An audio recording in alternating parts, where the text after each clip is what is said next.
yang dihormati, selamat bertemu dalam persidangan kita bagi sesi kali ini. Persidangan kita akan dimulakan sekarang. Kita akan mulakan persidangan dewan kita dengan pengenalan daripada pihak kerajaan dan pihak bakal. Kita mulakan dengan pihak kerajaan. Dengan segala hormatnya dipersilakan. Terima kasih kepada berhormat speaker. Assalamualaikum warahmatullahi wabarakatuh dan salam sejahtera dan salam Malaysia Madani. Saya selaku Ketua Kerajaan Tuan Fahizul Ridwan Hassan.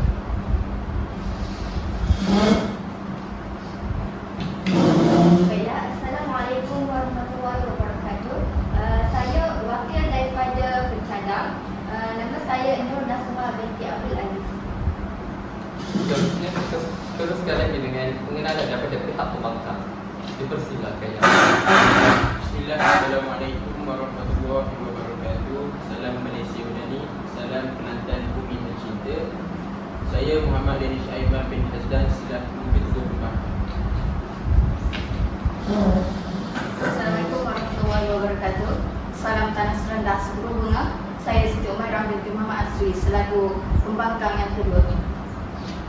Terima kasih yang amat berhormat sekalian. Sidang Dewan yang dihormati, usul yang akan didebatkan pada sesi kali ini ialah ekonomi Malaysia pada masa kini terus berkembang pesat. Adalah diharapkan ahli-ahli yang berhormat akan menumpukan hujah dan bidasan kepada usul tersebut. Sidang Dewan yang dihormati, kita mulakan kira perdebatan pada hari ini. Dengan ini, saya mempersilakan Yang Amat Berhormat Perdana Menteri tampil untuk mengemukakan usul perdebatan, menyampaikan definisi dan mendebatkan isu tersebut bagi pihak kerajaan. Dipersilakan Yang Amat Berhormat. Assalamualaikum warahmatullahi wabarakatuh dan salam sejahtera. Saya selaku Ketua Kerajaan amat menyokong dengan sepenuhnya bahawa ekonomi Malaysia sekarang ini sangat berkembang pesat. Saya akan buka bahasa ini dengan menyatakan bahawa sebagai khalifah di muka bumi ini, manusia telah menjalankan tanggungjawab dengan menjalankan ekonomi Islam dengan baik sekali. Kita dapat lihat bahawa banyak negara, termasuk negara kita sendiri iaitu Malaysia, telah mengamalkan sistem ekonomi yang baik dan sistem pengagihan kekayaan dengan adil dan saksama. Sebagai contoh, dalam syariat Islam terdapat beberapa elemen yang memainkan peranan penting dalam memastikan ekonomi negara berkembang dengan baik. Contoh, zakat, zakat dan wakaf.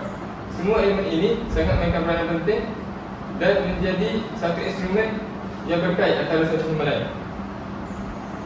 Ini membuktikan bahawa manusia telah menjalankan tanggungjawab untuk menjalankan ekonomi Islam di negara ini dengan baik dalam memastikan kebajikan rakyat terjamin dan mengagikan kekayaan dengan adil dan saksama. Terima kasih Yang Amat Berhormat Perdana Menteri. Seterusnya, dipersilakan pula Yang Amat Berhormat Ketua Pembangkang untuk menyampaikan hujah serta memperdebatkan isu tadi bagi pihak pembangkang.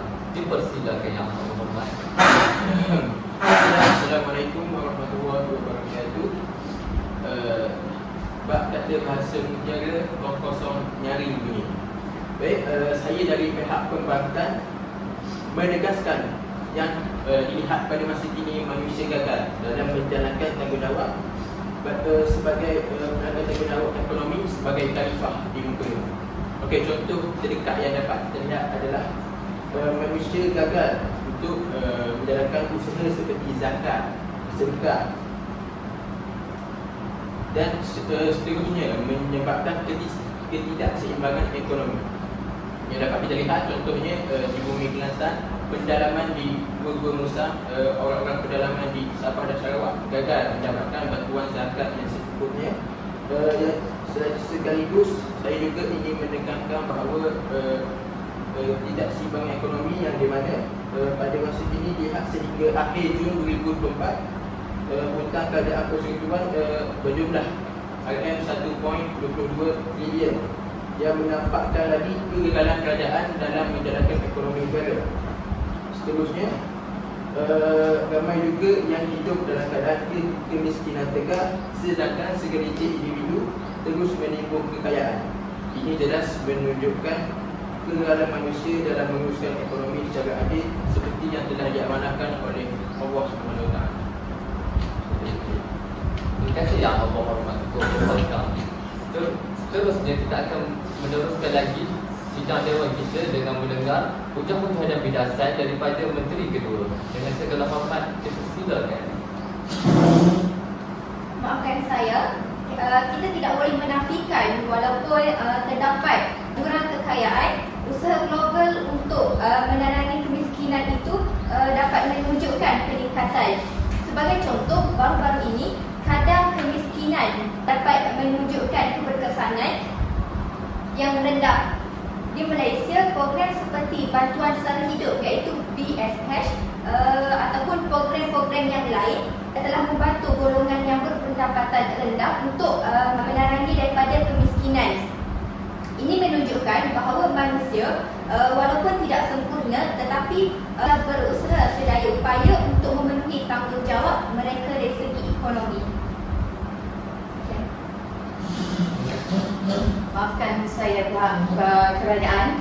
Saya warga dari pihak pembangkang menegaskan dan membangkang bahawa manusia telah menjalankan ekonomi dengan baik. Hal ini kerana kata tidak dipegangnya, janji tidak ditepati. Persoalannya, adakah bantuan seperti bantuan sara hidup ini benar-benar mencukupi untuk mengatasi masalah yang lebih besar seperti ketidaksamaan ekonomi? Contoh terkini, inflasi global yang semakin meningkat telah menyebabkan kos sara hidup juga lebih tinggi. Sehingga bantuan seperti ini tidak lagi mampu mencukupi untuk menampung keperluan asas. Di negara-negara maju seperti Amerika Syarikat, walaupun ada banyak program kebajikan seperti yang diutarakan oleh pihak kerajaan, masih ramai masyarakat yang hidup di bawah baras kemiskinan. Jadi, pada pandangan saya, manusia gagal dalam menguruskan ekonomi dengan bijaksana kerana dengan ketamakan dan sistem kapitalisme yang lebih mengutamakan keuntungan daripada kebajikan masyarakat. Sekian daripada saya. Saya ingin menambah bahawa pihak kerajaan juga telah mengembangkan teknologi dan inovasi untuk meningkatkan kesejahteraan ekonomi. Revolusi digital telah membuka peluang pekerjaan yang tidak pernah wujud pun sebelumnya. Di negara-negara pembangun, contohnya negara kita sendiri iaitu negara Malaysia, teknologi seperti fintech telah memudahkan urusan kewangan bagi golongan yang sebelum ini tidak mempunyai akses kepada sistem perbankan. Untuk pengetahuan ahli dewan, sistem fintech adalah inovasi di bidang keuangan yang menggunakan teknologi untuk meningkatkan dan mengotomatisasi atau merombak layanan keuangan dan perbankan. Fintech mencakup berbagai produk layanan dan solusi yang bertujuan untuk membuat proses keuangan lebih efisien, cepat dan mudah. Contoh teknologi fintech yang pertama adalah pembayaran digital seperti yang digunakan oleh masyarakat sekarang, iaitu e-wallet, QR code, touch and go dan lain-lain lagi.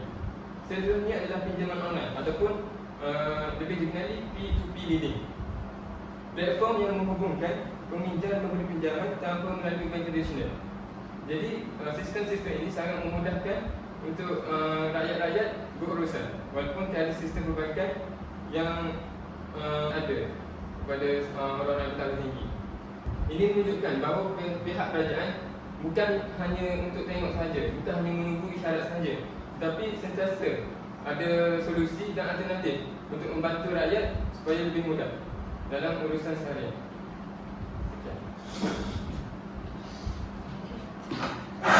Namun, adakah inovasi teknologi yang benar-benar menyelesaikan masalah ekonomi? Okey, kita dapat lihat bagaimana teknologi juga digunakan untuk mengeksploitasikan sumber bahan mentah. Okey, sebagai contoh paling jelas yang dapat saya nyatakan sini adalah dapat lihat dalam industri gig di mana pekerja-pekerja seperti penghantar makanan dan pemandu e-hailing seringkali terpaksa bekerja dalam keadaan yang tidak stabil dan dalam keadaan yang terpaksa. Apa yang lebih menyedihkan, ramai daripada pemandu e-hailing ini adalah sebenarnya daripada pelajar-pelajar universiti yang masih lagi dalam proses pembelajaran. Proses ini walaupun membawa manfaat kepada segelintir, telah mewujudkan lebih banyak ketidakadilan ekonomi yang jelas bertentangan dengan prinsip khalifah yang sepatutnya memastikan kesejahteraan dan keadilan kepada rakyat jelata. Tambahan pula, kegagalan ini bukan sahaja berlaku di negara-negara maju, malahan berlaku di negara-negara berkembang seperti kita di Malaysia sendiri. Banyak negara yang sedang berdepan dengan isu hutang yang tinggi, kelembapan ekonomi serta korupsi yang berluas kuasa. Semua ini menjadi bukti bahawa manusia gagal menjalankan tanggungjawab ekonomi, gagal menjalankan tanggungjawab sebagai pemimpin yang diamanatkan kepada mereka. Itu sahaja pada saya. Maafkan saya, namun penting untuk kita ingat bahawa masalah-masalah ini perlu ditangani. Banyak negara kini memperkenalkan undang-undang yang melindungi hak pekerja dan ekonomi, dan negara-negara Islam sendiri sentiasa berusaha untuk memastikan bahawa prinsip keadilan ekonomi yang digariskan dalam Islam dilaksanakan. Seperti mana yang kita tahu, sistem kewangan Islam seperti perbankan tanpa riba adalah bukti yang jelas bagaimana manusia telah berjaya membangunkan satu sistem ekonomi yang lebih adil dan sejajar dengan tanggungjawab kita sebagai khalifah di muka bumi ini. Sekian. Maafkan saya pihak kerajaan. Saya sekali lagi membangkang bahawa pihak kerajaan menjalankan tugas dengan baik dalam meningkatkan ekonomi negara. Yang ini walaupun usaha tersebut sudah wujud pihak kerajaan, realitinya ia tidak cukup pantas ataupun menyeluruh. Kita masih melihat banyak negara Islam sendiri terlibat dalam krisis ekonomi yang sangat teruk. Contohnya, negara-negara seperti Lebanon yang mana menyebabkan ramai penduduk negara itu terpaksa melakukan jenayah hanya untuk mengambil wang simpanannya sendiri di bank. Begitu juga dengan negara Sudan yang sedang berhadapan dengan hyperinflasi dan ketidakstabilan ekonomi yang amat serius. Ini menunjukkan bahawa walaupun ada sistem perbankan Islam di mana-mana negara, kegagalan pengurusan dan ketamakan masih menghantui sistem ekonomi global. Sekaligus membuktikan bahawa kegagalan manusia sebagai khalifah dari segi ekonomi. Terima kasih. Secara keseluruhannya, saya sebagai ketua kerajaan tidak boleh menafikan bahawa terdapat banyak cabaran yang perlu dihadapi untuk memastikan ekonomi kerajaan sentiasa stabil. Kita dapat banyak mendengar ucapan daripada pihak pembangkang dan saya menerima dan saya tidak menafikan bahawa terdapat cabaran tersebut dalam kerajaan kita ini.